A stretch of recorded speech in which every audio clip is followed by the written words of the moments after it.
De reprendre le débat d'une façon offensive et pas en étant, comme disent les boxeurs, dans les cordes. Ça veut dire quoi? Ça veut dire... Tu étais boxeur? Pardon?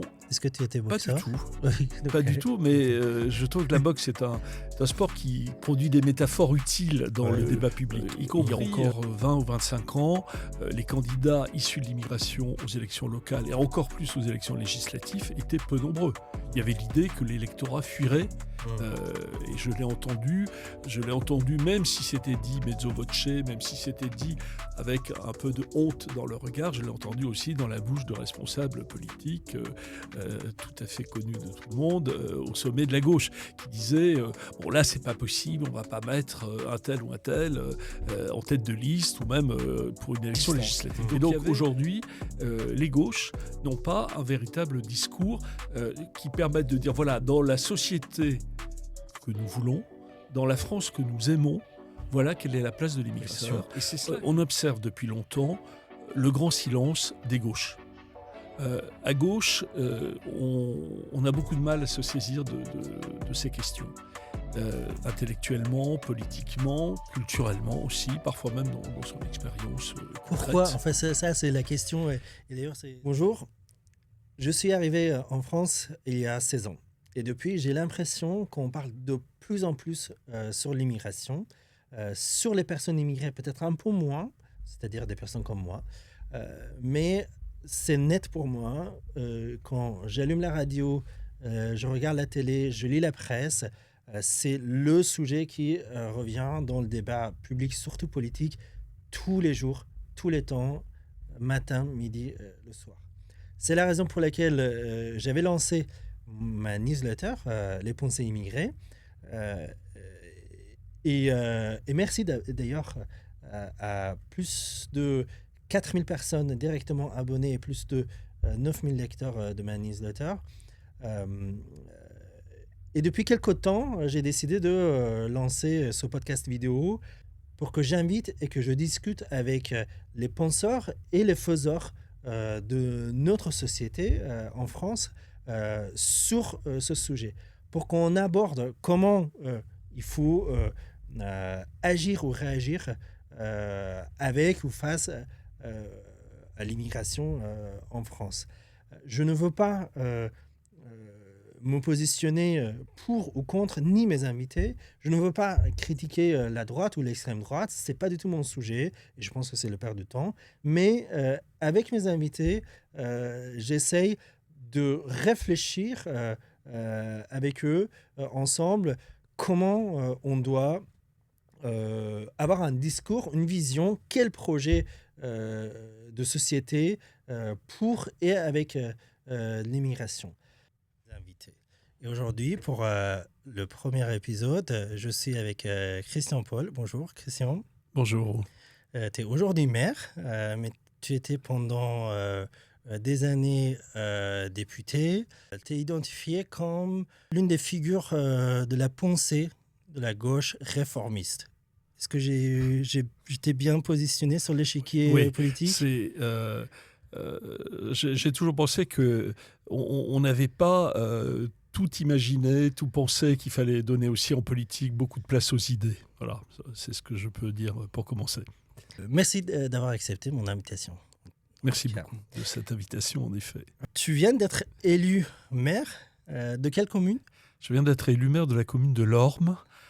C'est une commune de 1300 habitants. C'est en Bourgogne, au cœur de la Bourgogne, dans le Morvan, dans le département de la Nièvre.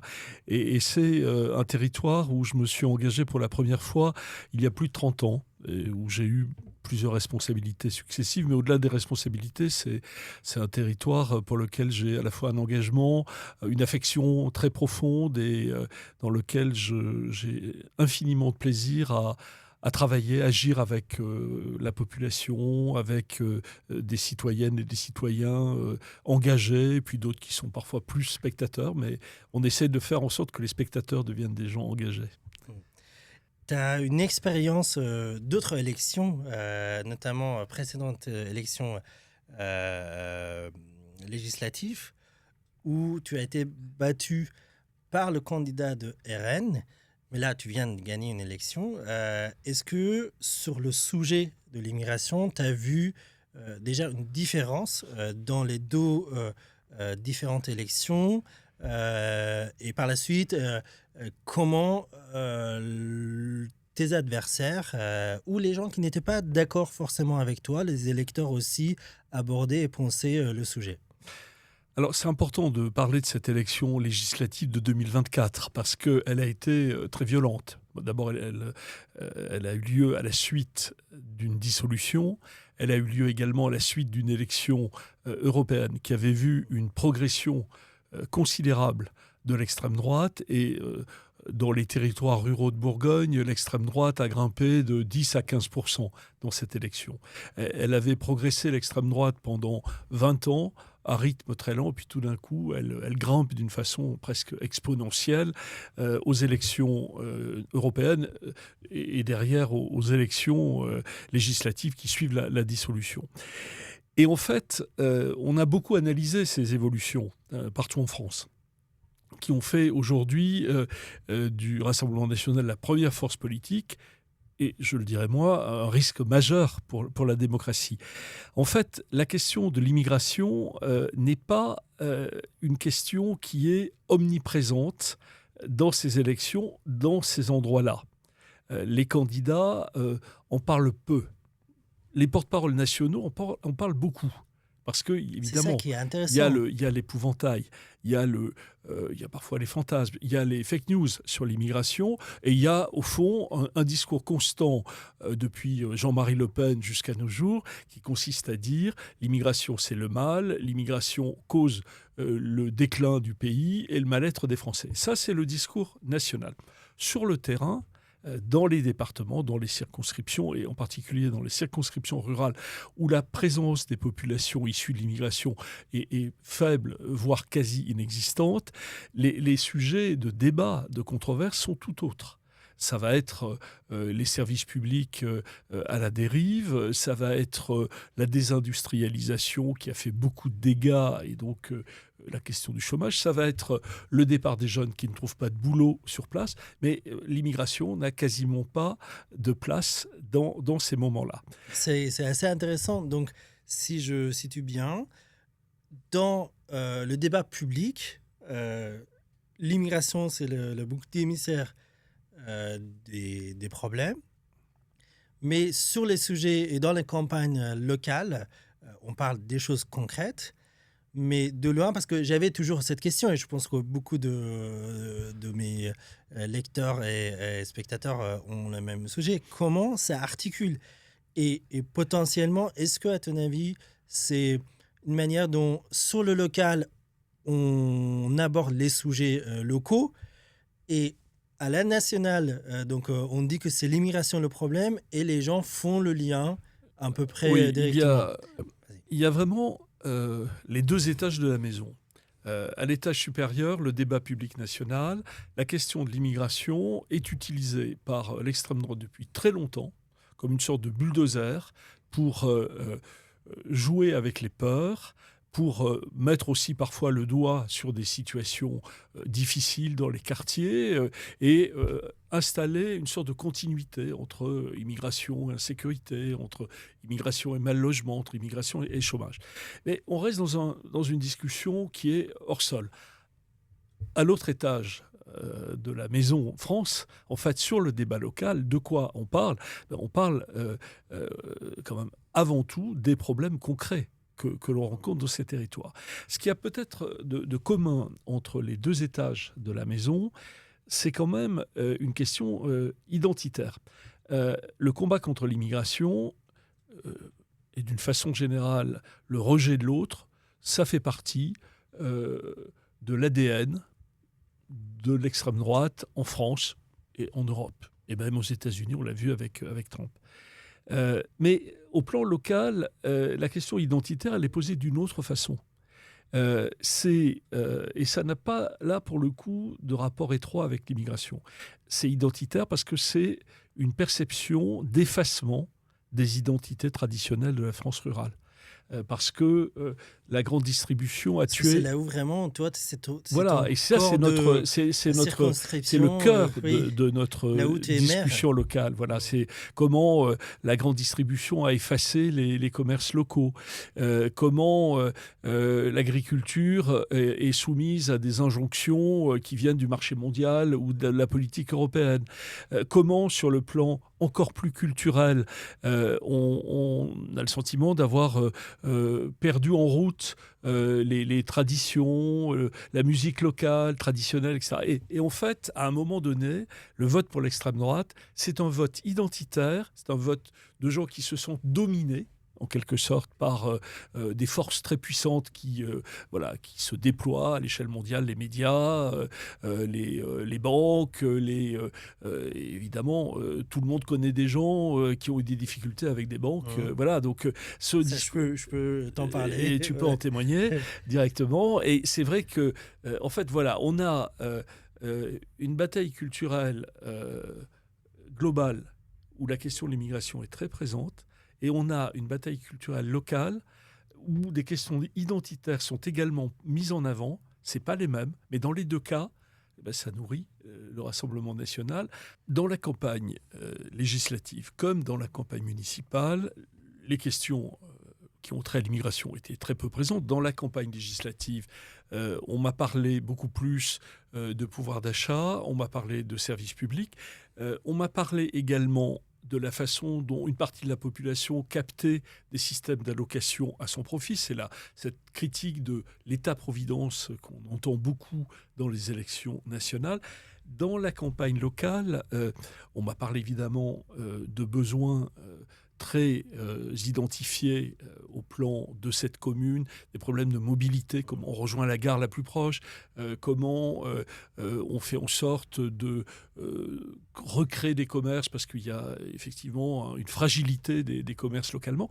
Ce qui m'a frappé dans cette campagne-là, c'est que pour la première fois, depuis des décennies, j'ai vu arriver des thèmes qui, de près ou de loin, se rattachent à l'extrême droite, je dirais même à la plus extrême des extrêmes droites, c'est-à-dire l'antisémitisme, l'homophobie, le racisme. Pour la première fois, ces thèmes-là sortaient de dessous les pierres, en quelque sorte, ce qui signifie, et ça révèle, une parole libérée sur des thèmes qui, depuis la fin de la guerre, depuis les périodes sombres de l'histoire de France, étaient des paroles proférées dans des groupuscules et qui aujourd'hui sont des paroles proférées dans l'espace public. Oui.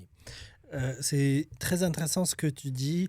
Notre première rencontre, c'était il y a un an à peu près. On est en avril 2026 et tu as organisé avec d'autres personnes en avril 2025 le conclave d'immigration. Où vous avez réuni plusieurs personnalités, dirigeants associatifs, responsables politiques, penseurs, chercheurs, chercheuses, pour parler du sujet pendant 2 jours, et ça a abouti à une publication chez Lobs. Ma question à l'époque et aujourd'hui, c'est que toi, tu n'es pas le premier concerné par le sujet, ni personnellement, ni même dans ta commune. Ce qu'on dit, en fait, là, on vient d'évoquer, c'est pas la première préoccupation des gens. Pourquoi tu as initié ça ? Alors, si j'étais seulement sur le terrain personnel, je dirais que je suis citoyen d'une commune, mais je suis citoyen d'un pays. Et que ce pays, la France, mérite mieux que la caricature qu'en donne l'extrême droite ou ceux qui combattent par tous les moyens et par tous les canaux la présence de populations venues de parcours d'immigration. Ce conclave, alors conclave, ça veut dire quoi ? Ça veut dire qu'on s'est enfermé pendant 48 heures, effectivement, avec 25 personnes, dans la rédaction de l'Obs qui nous abritait, mais il n'y avait pas de journalistes, et on a travaillé de façon très, très studieuse, très sérieuse, pour essayer d'analyser la situation et de produire un texte commun, ce qui n'était pas évident à l'arrivée, au départ, et qui s'est marqué à l'arrivée. Il y avait 2 raisons à cette initiative. La première raison, c'est que un peu partout dans le monde, en France, en Europe, aux États-Unis, au Brésil et ailleurs, l'immigration est devenue le fer de lance de l'extrême droite pour gagner des parts de marché. Utiliser la peur de l'immigration pour s'implanter et se développer politiquement jusqu'à prendre le pouvoir. Et on a vu comment Trump, Orban, Bolsonaro et d'autres ont pris le pouvoir. On a vu comment des partis comme l'AfD en Allemagne, le Front National puis le Rassemblement National en France ont progressé depuis des décennies avec, parmi les 2 ou 3 thèmes essentiels, et c'était parfois le premier, la question de l'immigration. Donc l'immigration pour l'extrême droite, c'est une forme de bulldozer. Peu importe les chiffres, peu importe les situations réelles, peu importe la diversité de la perception de l'immigration, l'immigration, c'est le mal, c'est la cause de tous les maux, c'est la cause du chômage, c'est la cause des déficits publics, c'est la cause de l'insécurité, c'est aujourd'hui la cause des narcotrafics. Donc, il faut en finir avec l'immigration. Et il y a une sorte de rouleau compresseur qui s'est lancé un peu partout en Europe et notamment en France. La deuxième raison de ce conclave, c'est que face à ce rouleau compresseur, on observe depuis longtemps le grand silence des gauches. À gauche, on a beaucoup de mal à se saisir de ces questions. Intellectuellement, politiquement, culturellement aussi, parfois même dans son expérience concrète. Pourquoi? En fait, ça c'est la question. Et d'ailleurs, merci d'amener le débat sur ce sujet, parce qu'aujourd'hui, on ne va pas critiquer la droite, on va parler de la gauche. Et pourquoi ça? Oui, il ne s'agit pas d'ailleurs de critiquer la gauche par effet de retour. Il s'agit de comprendre et d'analyser pourquoi on en est arrivé là. Je pense qu'il y a eu une période où on a pensé qu'on pouvait, à gauche, se passer d'affronter le sujet. Faire le gros dos, regarder ailleurs, et qu'au total, ça n'avait pas de conséquences politiques et électorales. On s'est dit que moins on en parlait, mieux on se portait. Voilà. Et d'ailleurs, il y a encore 20 ou 25 ans, les candidats issus de l'immigration aux élections locales et encore plus aux élections législatives étaient peu nombreux. Il y avait l'idée que l'électorat fuirait. Et je l'ai entendu, même si c'était dit mezzo voce, même si c'était dit avec un peu de honte dans le regard, je l'ai entendu aussi dans la bouche de responsables politiques tout à fait connus de tout le monde, au sommet de la gauche, qui disaient bon là c'est pas possible, on va pas mettre un tel ou un tel en tête de liste, ou même pour une élection législative. Donc il y avait à la fois de l'inhibition et le sentiment qu'on pouvait se passer d'affronter le problème, qu'on pouvait le contourner. Voilà. Et parfois, quand il y avait des candidats avec l'héritage d'immigration, eux-mêmes, ils ne mettaient pas en avant certainement. J'ai entendu des députés, des élus. Y compris au nom de l'universalisme républicain, en disant moi je suis, et c'était vrai d'ailleurs, c'était vrai, je suis français, et c'est en tant que citoyen français que je me présente devant vous. Mais parce que c'était dévalorisant aussi. C'est-à-dire que ça pourrait être un handicap dans la continuité de ce que tu viens de dire. Ça pouvait être perçu par les candidats ou par leur parti comme un handicap électoral. Ça pouvait être perçu aussi comme une essentialisation, une réduction identitaire pour des gens qui veulent avoir une approche de citoyen dans la totalité des composantes de ce que signifie la citoyenneté. Donc il y avait tout ça à la fois. Pourquoi on ne peut pas avoir, pardon d'interrompre, c'est très intéressant, parce que quand, par exemple, je compare ça aux États-Unis, c'est une addition. C'est-à-dire que je suis député, je suis expert de tel sujet, et en addition de ce que je suis, je suis quelqu'un avec l'héritage d'immigration aussi. Pourquoi ça pourrait... Là, je pense que ça a un peu changé, honnêtement. Je suis en France depuis 16 ans et je vois l'évolution. Donc, il y a pas mal de choses qui s'évoluent pas bien, mais au moins, en fait, sur la revendication, je vois qu'il y a une évolution positive. Mais pourquoi, à ton avis, À l'époque, ça n'a pas été perçu comme quelque chose de plus Alors, pour un candidat. on reviendra à l'actualité, évidemment, parce qu'il se passe des choses très importantes et très contradictoires depuis maintenant quelques années. Mais si on suit ton raisonnement et ton cheminement, c'est-à-dire si on remonte à 20 ou 30 ans en arrière, la difficulté à apporter une contribution au débat national était manifeste. Parce que la France ne s'est pas construite comme l'addition de communautés, elle s'est construite depuis la Révolution comme une république universaliste, Unique. unique. Et donc l'universalisme a du bon, évidemment, quand il permet d'atteindre l'égalité, mais quand l'universalisme est très abstrait et que les inégalités, les discriminations, elles, sont quotidiennes, il y a un moment, effectivement, où le modèle universaliste entre en crise. C'est ce qu'on a vécu, d'ailleurs, depuis maintenant une trentaine d'années. Et donc, dans cette période d'avant, il y avait l'idée qu'il fallait appartenir à tout prix, au prix d'une marche forcée en quelque sorte, à une communauté nationale unie et uniforme. Et c'était un vrai sujet. Je repense un peu à ce qu'écrivait Édouard Glissant, un penseur antillais qui nous apporte beaucoup sur ces questions-là. Glissant disait, en fait, on a pensé que l'unité apportait l'égalité. Mais en fait, l'uniformité n'apporte pas l'égalité. Et l'uniformité, au contraire, apporte parfois la désunion parce que les inégalités sont là. Et donc, il faut avoir ça en tête. Alors, si on vient maintenant à ce qui se passe là depuis quelques années, on peut considérer que la tendance la tendance majoritaire a pris un autre chemin. D'abord, il y a de plus en plus d'enfants de l'immigration qui ont pris des responsabilités dans le champ public, à droite et à gauche d'ailleurs, et à la fois au niveau national et au niveau local.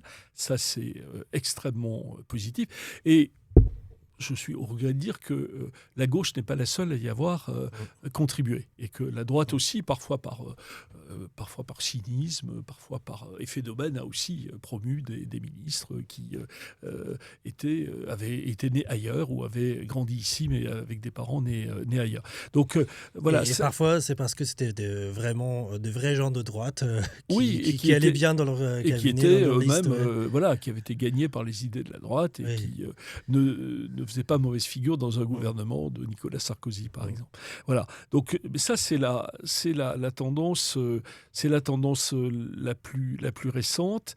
Bon, après, l'extrême droite a continué à utiliser les thèmes de l'immigration, du combat contre l'immigration, mais elle a quand même assez largement diversifié son programme politique.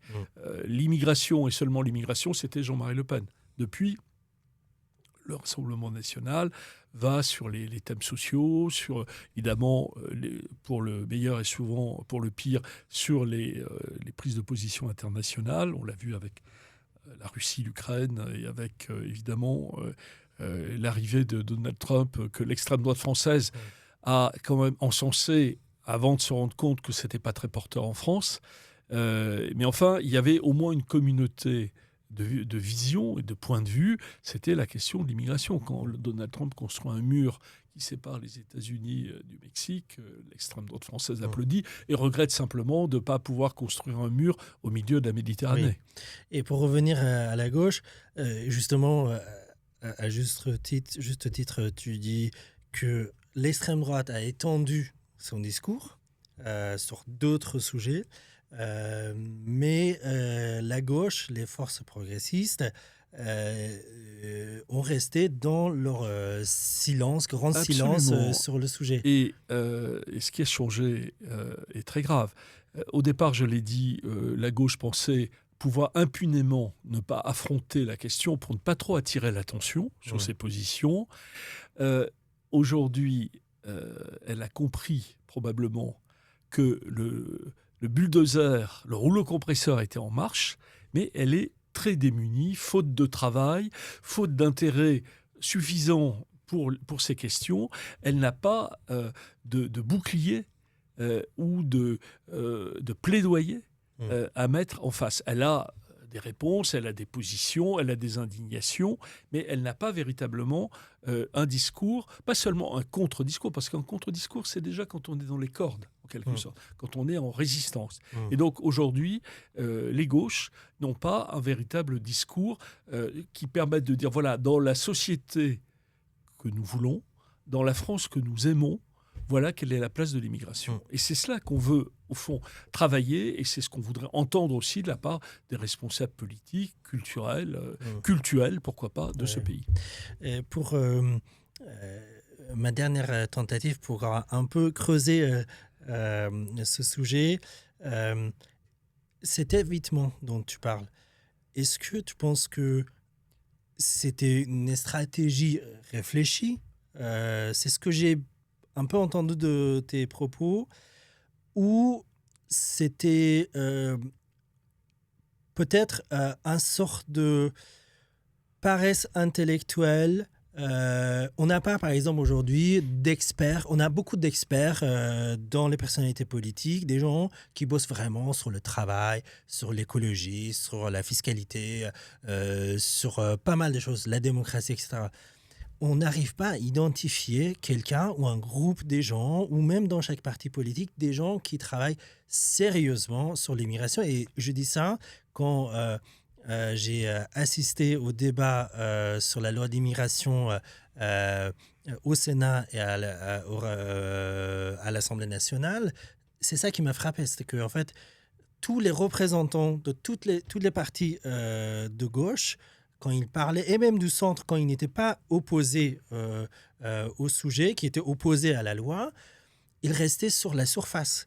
Et j'ai très, très, très rarement entendu un discours qui va au-delà, qui parle comme quelqu'un qui saisit le sujet. Donc, en grande partie, ils étaient dans le défensif. Est-ce que tu ne penses pas qu'on est délaissé par la paresse ou le mépris à côté, et l'évitement vient de ça plutôt? En tout cas, je pense que ce qui est constant, c'est que le sujet était considéré comme dangereux, d'une part, et surtout n'était pas considéré comme porteur politiquement. Ce qui était d'ailleurs une erreur, parce que le problème, c'est pas de faire recette avec l'immigration, mais c'est au moins de pouvoir assumer des positions qui, aujourd'hui, dans la France du XXIe siècle, doivent faire partie d'un projet politique et d'un projet de société. On ne peut pas passer à côté.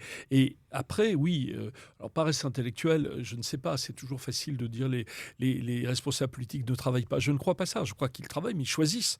Comme tu l'as dit, les sujets, donc ils peuvent être très bons sur la retraite, la fiscalité, l'agriculture, le fonctionnement de l'Union européenne, mais ils auront passé très peu de temps sur ces questions. Et c'est pour ça que d'ailleurs que ce conclave s'était auto-proclamé un peu boîte à idées. Voilà, c'est pas en 2 jours qu'on crée un discours de référence sur des sujets aussi complexes sur lesquels des chercheurs travaillent depuis des décennies. Mais on peut en quelques jours, et c'est un travail que nous poursuivons, que nous voulons poursuivre, on peut en quelques jours quand même aller assez loin dans la compréhension dans la compréhension de ce que ressentent les Français, parce qu'il faut passer aussi par ce travail d'écoute, et on l'avait fait avec des enquêtes, et pas seulement des sondages classiques, mais vraiment, on est allé chercher pour ce conclave des travaux d'enquête qui avaient été faits, ou des débats publics qui avaient été menés. Donc il faut passer aussi du temps à écouter ce que disent les Français sur ce sujet. C'est pas seulement un discours magistral de responsables politiques qui exprime une sorte de bien-pensance, ou en tout cas, parce que ce terme est parfois utilisé de façon malveillante, qui mettent en place un cadre de principe en étant quand même très éloigné de la réalité. Donc on est parti dans ce conclave, et c'est un travail que j'inviterais bien à faire pour beaucoup de responsables politiques qui manquent à cela. C'est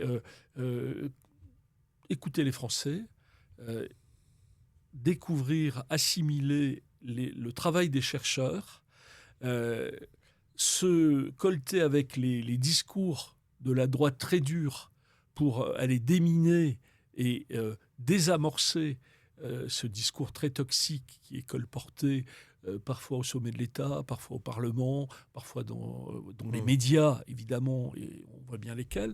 Donc là, il y a, c'est vrai, un travail énorme à faire. Alors nous, on l'a amorcé avec de petits moyens, mais on est prêt à continuer. Puis voilà, nos énergies sont invincibles. Oui. Ce qui m'a frappé positivement, ou au moins c'était riche, vous avez diffusé pendant le conclave un documentaire de témoignages de différentes personnes, des gens, en fait des citoyens, sur le sujet des migrations. Et ce qui m'a frappé, je peux dire, c'est que dans tous les témoignages, à la fois c'était des personnes, des nouveaux arrivants, des personnes immigrées, des personnes avec l'héritage d'immigration et des citoyens qui n'ont rien à voir, entre guillemets, pas de lien direct avec l'immigration. Personne n'était content. Tout le monde, avec la situation actuelle, soit les gens qui subissent le racisme, la discrimination, donc ils en avaient marre, donc ils se plaignaient de fait d'être bouc émissaire de tout, d'en parler, d'entendre en fait parler de eux, leur sujet, matin, midi, le soir dans les médias et les débats publics. Et en même temps, les citoyens aussi, ils n'étaient pas contents parce que soit perception, soit la réalité, c'est devenu une source de mécontentement pour tout le monde. Et quelle pourrait être la base de quelque chose que la gauche pourrait proposer, mettre sur la table en tant que projet, en tant que principe, je ne sais pas, sur le sujet pour répondre à ce double mécontentement. Alors, c'est vrai que dans ces enquêtes, qui étaient des enquêtes sur l'état de la France, on avait sélectionné des moments où des Français ou des personnes vivant en France exprimaient des mécontentements. Il y avait d'ailleurs une des phrases que j'ai en mémoire aujourd'hui, où une personne disait « Au bout de combien d'années serons-nous considérés comme des Français ?» Alors que c'était peut-être là depuis toujours, ou depuis 20 ans. Et puis, il y avait aussi des gens qui disaient rien n'est fait dans ma ville pour qu'on puisse vivre ensemble dans de bonnes conditions. Voilà, c'était un peu ça.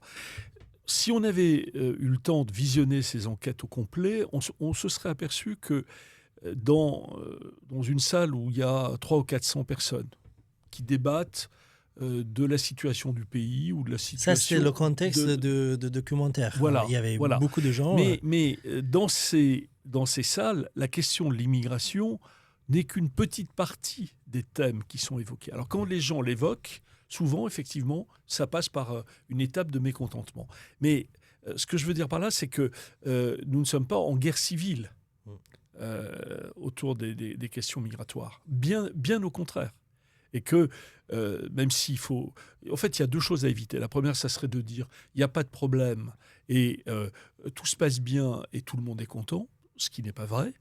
Et là, on donnerait l'impression d'être dans le déni, de mettre les problèmes sous le tapis, comme on dit. Et l'autre chose à éviter, l'autre écueil, ça serait de dire que la situation est considérée par une grande majorité des Français comme totalement invivable, ce qui n'apparaît pas dans ces enquêtes. Et même au fil du temps, plutôt de moins en moins. Et l'acceptation de l'immigration par la société française a plutôt, si on remonte 20 ou 30 ans en arrière, a plutôt correctement, à mes yeux, évolué, même si de temps à autre, il y a des moments où les courbes des études d'opinion font un peu de montagne russe quand même, parce que dans l'actualité, il y a eu des problèmes, on l'a vu, mais on l'a vu peut-être au moment où des peurs naissent, par exemple, d'un conflit, où on se dit, voilà, il y a des millions de Syriens qui vont arriver en France, comme ils sont arrivés en Allemagne, ça peut aussi pousser à de l'inquiétude. Bon, mais la xénophobie en France n'a pas cru de façon exponentielle, elle. Ce qui veut dire qu'encore une fois, quand l'extrême droite progresse, ça n'est pas uniquement sur la question de l'intolérance à l'égard des autres, et notamment des immigrés. C'est plus compliqué. C'est ce que je voulais dire aussi au début. Pour autant, l'extrême droite ne sera jamais en retard d'un train et d'un combat contre l'immigration, contre l'idée même d'une société ouverte. Et c'est là que la confrontation, évidemment, doit se jouer. C'est là où il ne faut pas baisser la garde. Alors, si je reviens à la question qui était à posée, la fin, voilà. qui était posée, c'est de dire maintenant qu'est-ce qu'on peut faire. C'est probablement de reprendre le débat d'une façon offensive et pas en étant, comme disent les boxeurs, dans les cordes. Ça veut dire quoi? Ça veut dire... Tu étais boxeur? Pardon? Est-ce que tu étais boxeur? Pas du tout. Oui, Pas du tout, mais je trouve que la boxe est un sport qui produit des métaphores utiles dans le débat public, y compris tactiquement. Hein. Bon, là, qu'est-ce qu'il faut faire? Il y a plusieurs sujets. D'abord, rappeler les faits. On nous assène des chiffres qui donneraient à penser qu'il y a une sorte de submersion de l'immigration. Donc il faut le combattre. Mais ça ne suffit pas. Il ne suffit pas de combattre les chiffres. Au bout d'un moment, personne... Parce que la perception, c'est ça. Mais oui, en fait, au bout d'un moment, personne n'entend les chiffres. Mais on ne peut pas ne pas démonter les chiffres de l'adversaire. Donc il faut le faire. Ensuite, il faut rappeler des principes qui sont totalement bafoués quand on observe la façon dont l'immigration se déroule, les parcours de migration se déroulent et comment les migrants sont accueillis. Bon, je pourrais parler de la Méditerranée, je pourrais parler du passage vers l'Angleterre, je pourrais parler tout simplement des guichets des préfectures quand il s'agit de renouveler des titres de séjour. Donc il y a un sujet de principe qui relève de l'état de droit, qui relève des principes de dignité que notre République doit à toutes celles et ceux qui sont en contact direct avec elle, dans un consulat, dans une préfecture, dans une entreprise. Et donc ces principes-là, et je vais le dire, ça ne suffit pas, mais ne pas les rappeler, ça serait une démission totale. Et donc il faut rappeler aussi, il faut le rappeler, et puis il faut, là où on est, faire en sorte... Là-dessus, je pense qu'on est bon. Et d'ailleurs, c'était quasiment la totalité des arguments que moi j'entendais des élus de gauche et parfois du centre pendant le débat sur la loi d'immigration. Mais pour aller plus loin... Justement, et ça, c'est bien, je suis d'accord, il faut continuer. Nous avons un format qui nous permet de prendre les sujets au sérieux. Donc, la bataille des faits, la bataille des principes, et puis il y a ensuite un certain nombre de propositions. Et là, je pense qu'on peut intéresser beaucoup de Français. Pourquoi ? Parce que, bien souvent, ce que vivent les familles immigrées, ou les familles qui viennent de l'immigration à plusieurs générations, n'est pas différent de ce que vivent des Français dont toute la vie s'est faite sur le territoire français, par exemple en matière de logement. Quand un pays connaît une crise du logement comme celle que connaît la France aujourd'hui, ça embarque tout le monde. Et ça crée d'ailleurs éventuellement des antagonismes et des compétitions pour accéder au logement social ou à d'autres. Donc, une des façons de répondre, et c'est à la gauche aussi de reprendre le flambeau, parce que depuis 2017, on l'a vu, la politique du logement s'est effondrée. L'impuissance des politiques publiques, et notamment de la politique du logement, est une des questions majeures et partagées. Donc il faut aussi qu'on soit capable, quand on dit politique du logement, c'est politique du logement pour tous. Et c'est comment on revit dans des quartiers où il faut reconstruire. Si on ne prend pas à bras-le-corps ces politiques-là, on ne sera pas les porte-paroles des couches populaires, d'une part, et on ne sera pas non plus les porte-paroles des populations, quelle que soit leur origine, qui vivent dans les quartiers. Et on pourrait tenir le même langage pour l'école. Est-ce que je suis tout à fait d'accord qu'il faut avoir un discours très fort sur ces sujets, mais pour bien comprendre ce que tu proposes, est-ce que ça ne va pas aboutir à peu près au même résultat d'évitement? C'est-à-dire, on ne parle pas d'immigration, on va parler de logement. Si, en fait, on parle de logement pour tous. Mais on ne va pas parler de sujet. Si je vais au quatrième point, mais je pense que tous sont... C'est ce qui fait l'ensemble du plaidoyer, d'une certaine façon, ou de la bataille culturelle. Il y a des contre-vérités, il y a des principes bafoués, il y a des politiques publiques impuissantes, et ça concerne tout le monde. Et ensuite, sur ce qu'on appelle souvent la politique d'immigration, il y a des questions essentielles. Quels sont les critères de l'accueil ?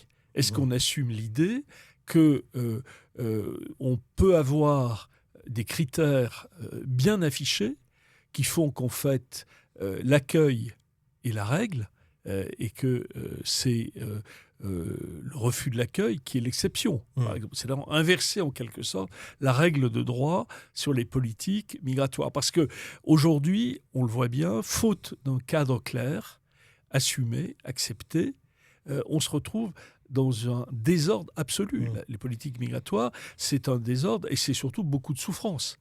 Je vais un peu plus loin. Parce qu'en parler sur des plateaux médiatiques, c'est une chose aisée. Mais ce qui se passe dans les consulats, ce qui se passe dans les traversées et ce qui se passe ensuite à l'arrivée, ça veut dire que l'accueil n'est... Depuis le point de départ, les critères de l'accueil, dans quelles conditions, je ne parle pas là bien sûr de l'asile politique, dans quelles conditions on peut être accueilli en France. Ensuite, comment, et là ça concerne bien évidemment spécifiquement les nouveaux arrivants, comment par exemple la question de la langue est traitée. Est-ce qu'on peut considérer qu'il faut mettre des moyens conséquents en plus des moyens de l'école de la République, pour que l'apprentissage de la langue et de la culture française soit distribué équitablement et surtout efficacement aux populations qui arrivent. Qu'est-ce qu'on voit en ce moment ? On rend de plus en plus difficile les examens de français pour les naturalisations. On rend même pour les longs encore séjours, plus difficile les épreuves à franchir pour le renouvellement des titres de séjour. Et au fond, c'est une sorte de discrimination qui ne dit pas son nom et qui est absolument insupportable. Donc, puisque vous dites à juste titre, tu dis à juste titre qu'il y a aussi des mesures spécifiques sur l'immigration, je pense que les critères d'accueil, en plus d'une vraie politique de l'asile, parce que c'est pas ce dont on a parlé aujourd'hui, mais elle est quand même essentielle, cette politique de l'asile, et on n'entend pas qu'elle soit démantelée. Donc, les critères, l'apprentissage de la langue, le renfort scolaire d'une certaine façon pour les adultes et pour les familles, et ensuite la possibilité de travailler dans des conditions satisfaisantes, je pense que ça, c'est une politique d'immigration digne de ce nom et que les gauches devraient pouvoir assumer, expliquer. On a souvent parlé de la contribution économique et sociale des ressources humaines de l'économie française venues de l'immigration, y compris dans des moments où la démographie est basse et où on veut défendre l'État-providence et le système de retraite, par exemple. Donc, c'est cet ensemble qu'il faut expliquer, décrypter et défendre. Si tu veux résumer les bases de quelque chose que la gauche doit mettre sur la table, quel cadre, tu as parlé des mesures, quel cadre il faut poser sur la table pour repartir sur quelque chose de sortir de cette silence? Je pense que la politique, le projet politique de la gauche ne peut pas faire l'impasse sur l'immigration. Et ça devrait être un des piliers de ce projet. Il y a d'un côté, bien sûr, ce qui relève des principes d'humanité ou d'humanisme dont on n'imagine pas qu'ils ne soient pas au cœur du projet de la gauche. Et par ailleurs, la nécessité de politiques publiques très offensives, et notamment pour l'accueil et l'intégration. Parce que aujourd'hui, faire croire que les flux de migration en Europe peuvent se ralentir ou se tarir, c'est une imposture. Sauf à déclencher aux frontières de l'Europe des batailles rangées permanentes. Et en tout cas, c'est pas ce que la gauche peut défendre une seule seconde. Donc, on est aujourd'hui plus que sur la question des flux, amené à réfléchir aux conditions de l'accueil, de l'intégration, de l'inclusion, qui ont été insuffisamment travaillées, documentées, et sur lesquelles les gauches, encore une fois, sont restées extrêmement timorées. Et donc, moi, je plaide pour qu'on remette ces questions au cœur du projet de la gauche, à la fois parce que je pense que c'est notre devoir d'humanité, tout simplement, mais aussi parce que c'est une façon d'avoir, face à ce rouleau compresseur de l'extrême droite, un bouclier républicain qui soit efficace, pas un bouclier simplement fait de résistance symbolique, mais fait aussi de politique publique offensive. Est-ce que tu penses que la gauche réformiste, pour rattraper le retard qu'il y a sur ce sujet, surtout face à la France insoumise, qui a pris plus d'avance sur les sujets des inégalités et des racismes, des sujets qui étaient sous silence sur d'autres côtés de la gauche?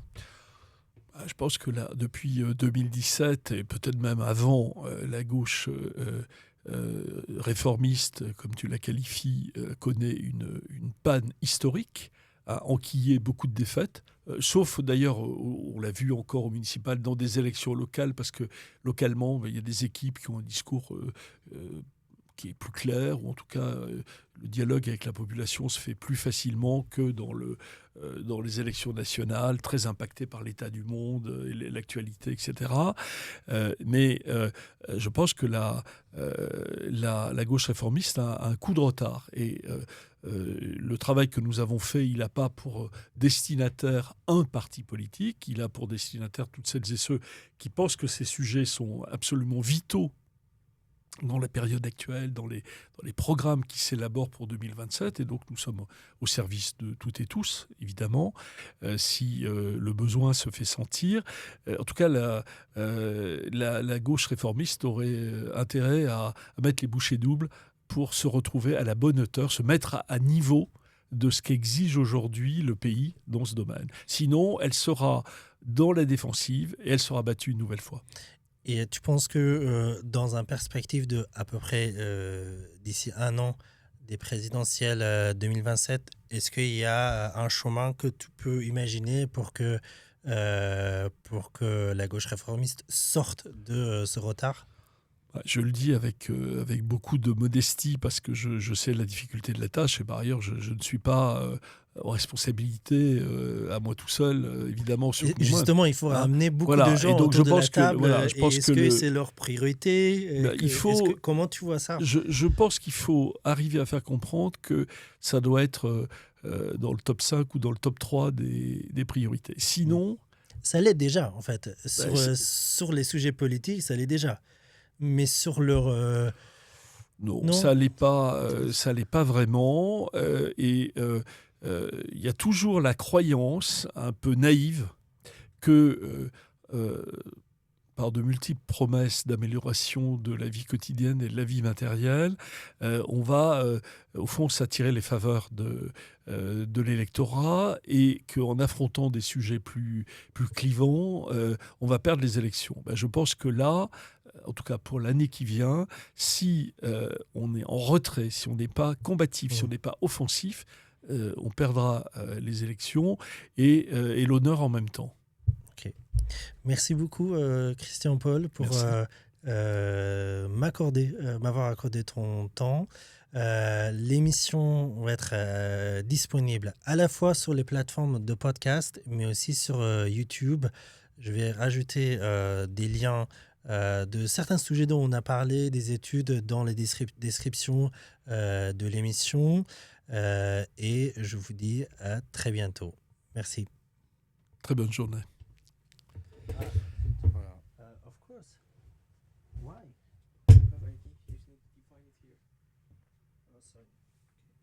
On recommence tout? Non.